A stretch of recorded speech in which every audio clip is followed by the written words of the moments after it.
Assalamualaikum warahmatullahi wabarakatuh. Pamirsa, subscriber Dongeng Sunda Mang Cecep Gorobacep anu sabiasa tuhu manco di payunan HP sewang-sewangan di mana bae ayana. Alhamdulillah dina dangat ayana Mang Cecep Gorobacep tiasa ngajomantara deui dina raraga midangkeun dongeng Sunda. Neraskeun hanca anu katunda dinten kamari anu judulna nyaeta Kajen Pisah Manan Serah bagian ke-7. Ieu yasana Bapak Tatang KS.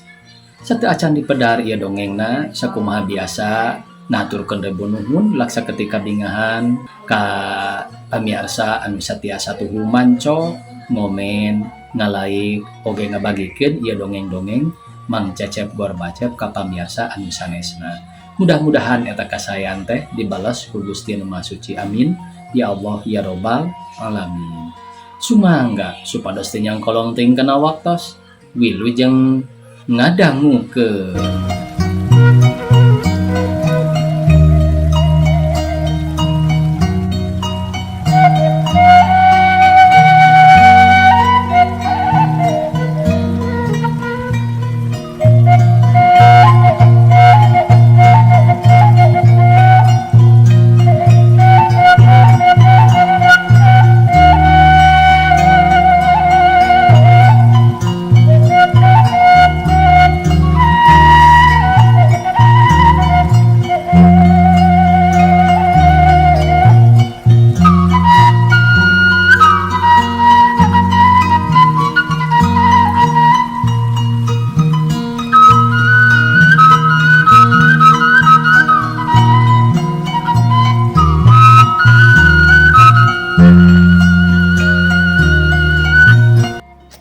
Tapi pikeun anggota-anggota pejuang anu baris arindit nama ku waktu harita ditinggalina teh batan sumingki atawa ngarasa sieun anggur siga nu saruka bungah gawena salusurakan bari taretembangan ngalagukeun Halo Halo Bandung jeung lagu Maju Tak Gentar disambung ku hiji lagu anu kieu unina.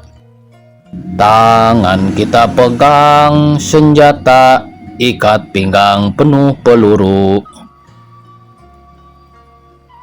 Satu kali merdeka, tetap Indonesia merdeka, merdeka, merdeka. Anggota-anggota anu deuk arindit salusurakan meneg ngagedar nembongkeun hiji tanda jiwa pahlawan. Semangatna terus berkobar, teu beda ti seuneu ngabebela hese pareumna. Sekarang tampil ke muka saudara Ehon alias si rambut gondrong untuk menyampaikan hiburannya dengan diiringi suara gitar yang dipetik oleh saudara Mulyono. Orse, akurbung. Ayo saudara Ehon alias si Giplek tampil ke muka untuk bersukaria. Orse. Kabeh anggota-anggota susurakan bari nyurung-nyurung awak baturna anu katelah Ehon dititah ngaluarkeun hiburanana. Ku ayana pada nyurung-nyurung terpaksa Ehon asup ke tengah-tengah pakalangan di lalingkung ku batur-baturna aya kana puluhna jalma. Kituna teh pikeun Ehon teu wudu bangorna. Bujur gede digiplek-giplek kawantu pangawakanana pendek gede teu beda ti lauk burame mani betekok. Sanggeus batur-baturna teu peti ngaguruh teuing ngong Ehon nyanyi anapok teh. Ehon berod, Ehon berod. Roda sapi buntung, tungir hayam bikang, kangkung sisi gawir. Wira dagang oncom, comel anu gelo, lodong kosong ngalentrung, trung, kokol, ararem. Cek Ehon bari ditungtungan ku sirah ngalagedai ka tukang, bujur digiyat-giyat. Ihuy, horse, hidup Ehon berod, horse. Anggota-anggota mending ngagadar saruka bunga sarusurakan bangun taya kasusah atawa karingrang ngalah asa beuki nambahan hudangna kasumangetan.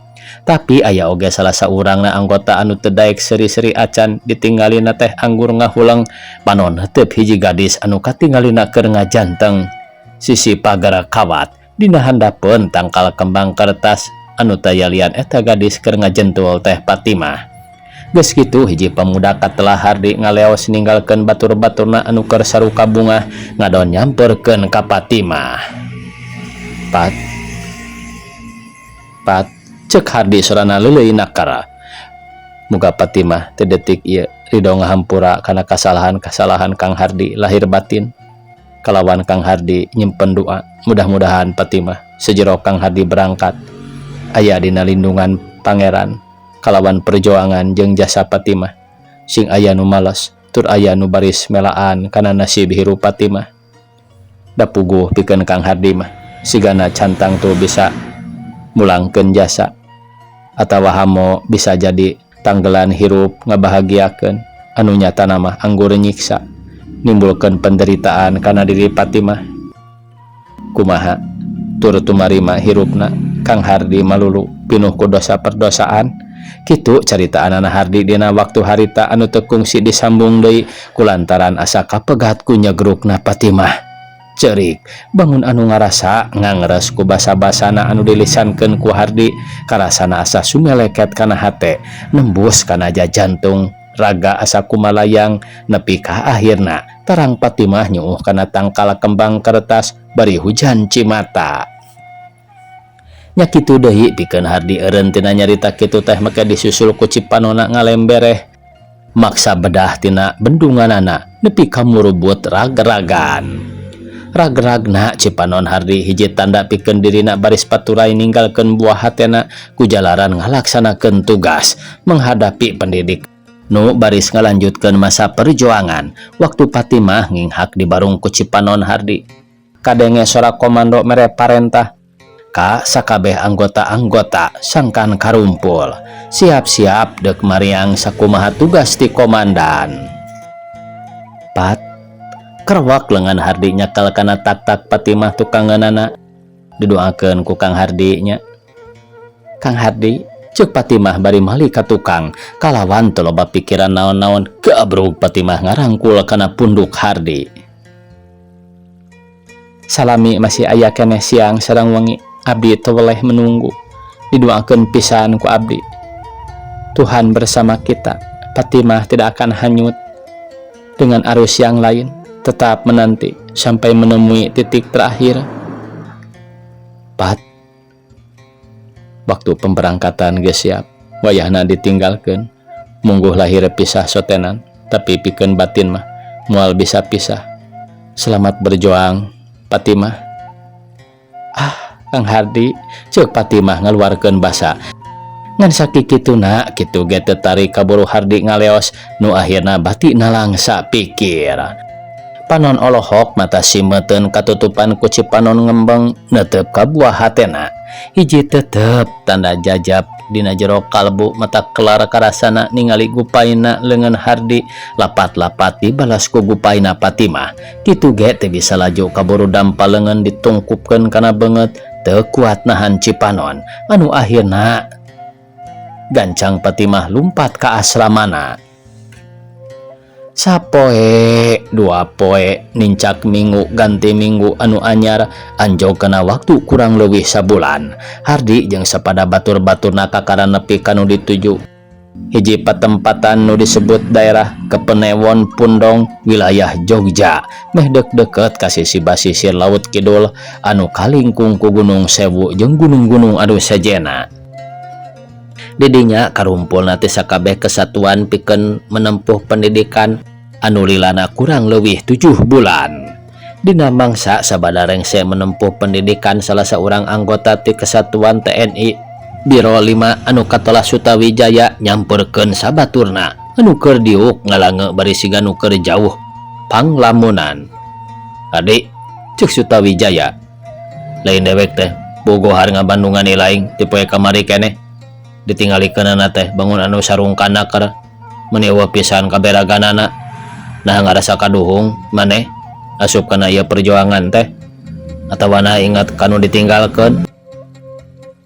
Cek pendapat urang mah euy eueuh artina dina masa milampah perjuangan di barung ku mikirkeun itu ieu naon rupa anu teu matak nguntungkeun anu puguh mah matak nimbulkeun hiji rintangan keur kana jalan tujuan urang dina ngalakukeun tugas menghadapi garis depan Namun nya mengakui jiwa patriot, jiwa pejuang, atau ngebogaan darah pahlawan.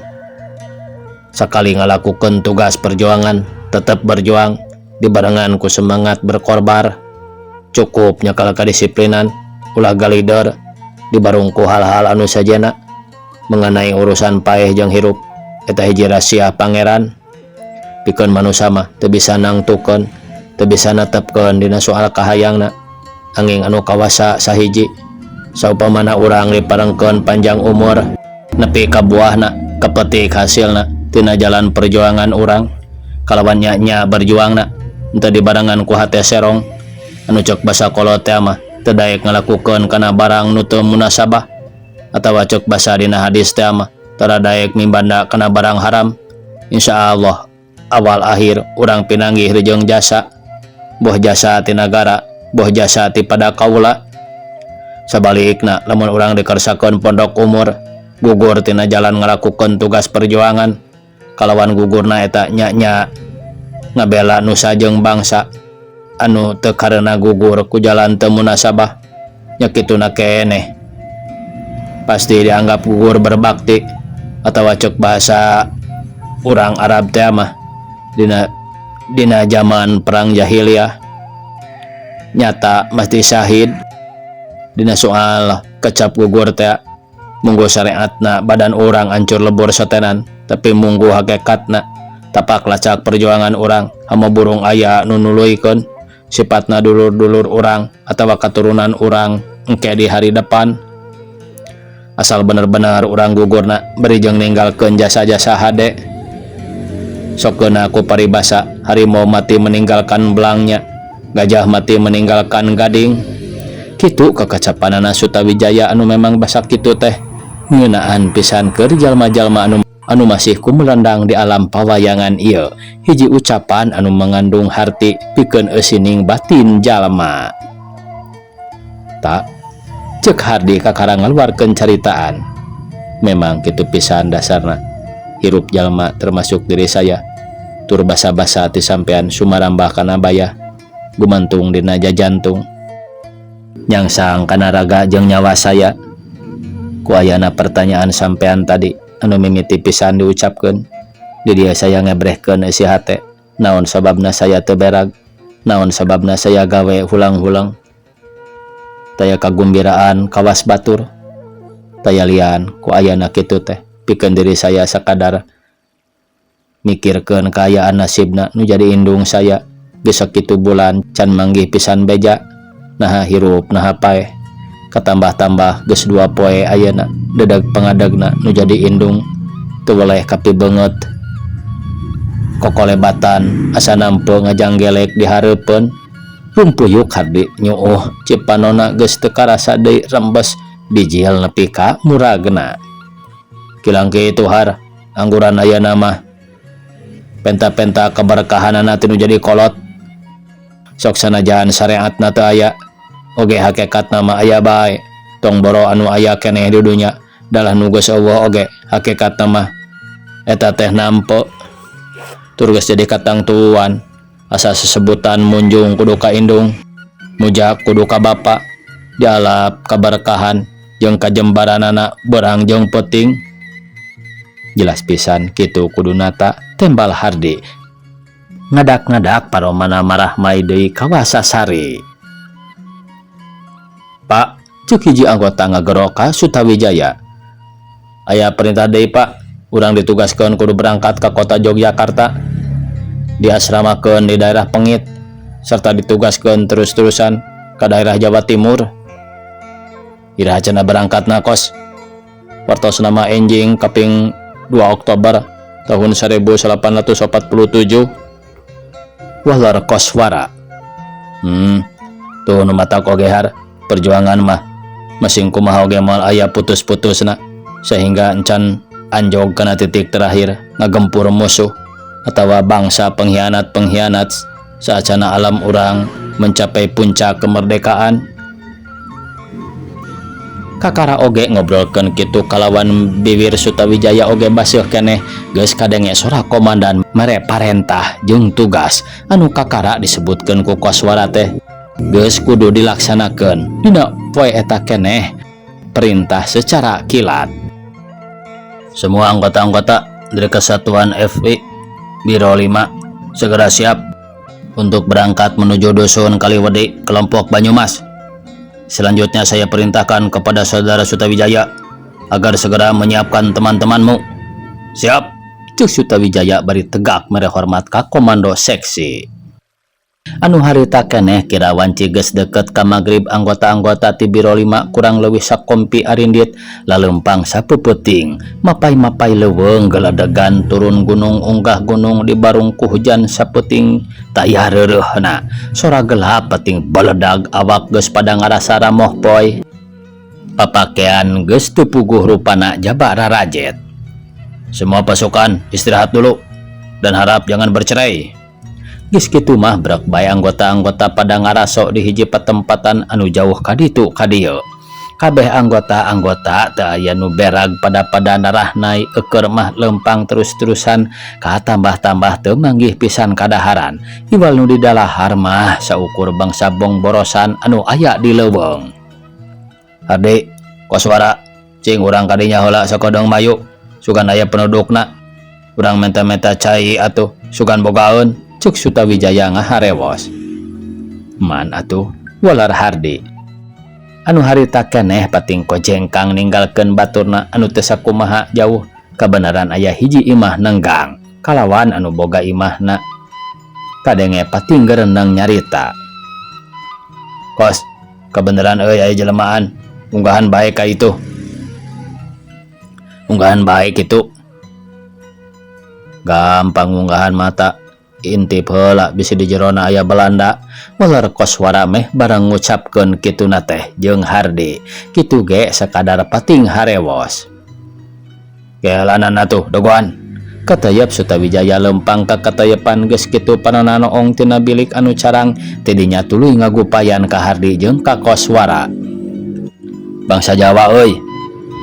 Nah kira-kirana bisa kitu nyaritana ku basa Jawa? Nah kira-kirana bisa kitu nyaritana ku basa Jawa? Ah, kumaha dewek bae, maneh mah nyaho beteung baluncir.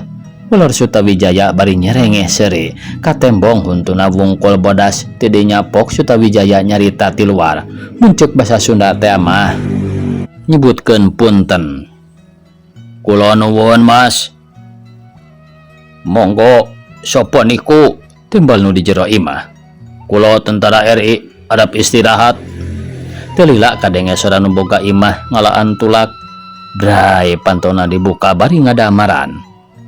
Oh, monggo lenggah Pak. Nyuwun Mas, sampun niki bae kula ora lami arep mangkat maning. Saking niki boten landi Mas. Cek Sutawijaya anu satuluyna muncek urang mah nanyakeun di dieu aya Walanda eueuh. Oh, tiang riki kadang-kadang boten Pak. Kulo sebabne tiang riki arep mundut banyune. Oh, monggo Pak. Namung bajune sampun bening. Segenapun ane Pak, segenapun ana Pak. Namung boten wonten iwake. Monggo Pak kalenggah Pak. Ulur nu boga imah bari sup ka jero anu telila pamajikanana mawa sangu saboboko jeung cai asak herang tina kendi. Monggo pada dituang Pak. Monggo Bayu. Cek Sutawijaya kana kendi. Leguk caina diuyup. Pilih genti tiluan nepi ka cai sakitu lobana teh. Ledis teu nyasa kecelak-kecelak acan. Bayu, kula ngaturkeun nuwun, kula alap mangkat. Kula alep mangkat maning, muga-muga pada urip sedoyo. Bayu. Monggo Pak, weler nu boga imah. Tidinya mah gancang Sutawijaya baralik deui ka urut tadi bari anggeui boboko sangu. Sanggeus datang kuragiru Sutawijaya mere laporan ka komandan. Yen ka daerah eta sok aya Belanda. Pak, laporan. Cuk Sutawijaya bari hormat. Ada apa Sutawijaya? Menurut keterangan salah seorang penduduk yang rumahnya di sana, bahwa ke daerah ini suka ada Belanda katanya.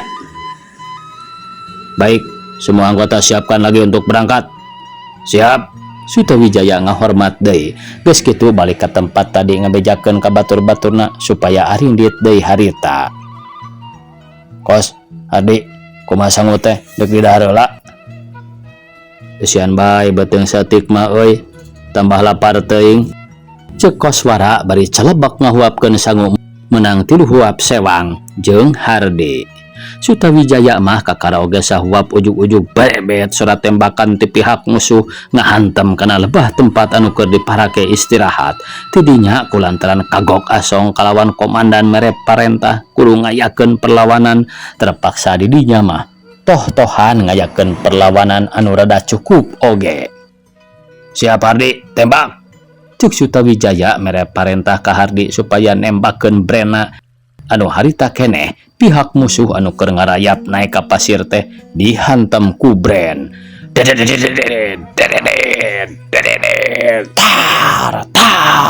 tek dung tatatar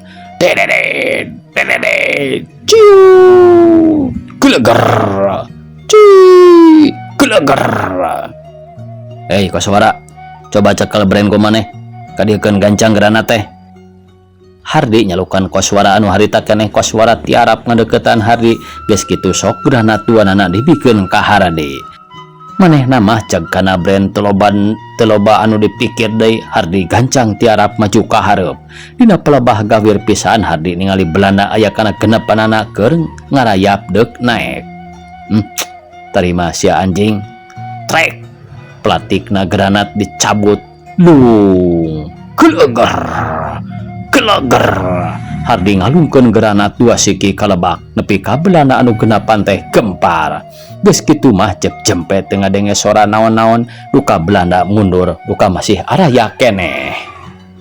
Sanggeus aya kana satengah jamna teu kadenge sora naon-naon, mulai komandan marentahkeun kabeh anggota kudu arindit harita keneh nuju ka daerah Temanggung, Wonosobo jeung Banjarnegara ngaliwatan Gunung Sumbing jeung Gunung Sindoro anu kaayaan dina waktu harita anggota meh-mehan teu bisa lalempang awahing kuripuh berang peting terus-terusan nyorang cungkrang mapai-mapai wahangan asup leuweung kaluar leuweung. Samalah harita oge di hiji patempatan anu sakitu matak pika keungeunana kira-kira pukul 2 peting masih keneh asruk-asrukan. Geus teu mikirkeun hujan angin dordar gelap awak raraca pakaian rarangsak buuk jala brige geus teu ditolih sigana teh bororaah mikirkeun kana ngurus awak atawa kana pakaian iwal anu dipikirkeun teh antara paeh jeung hirup nyang hareupan musuh anu terus-terusan ngudag. Teu lila nincak kana pukul 3:30 subuh komandan kakara mere parentah ka anggota-anggota supaya areureun heula ngareureuhkeun kacape. Siap, pasukan berhenti. Cuk Sutawijaya. Atuh brek bae anggota-anggota pada nyarang saya ka mana karepna pating golehe di mana dugna.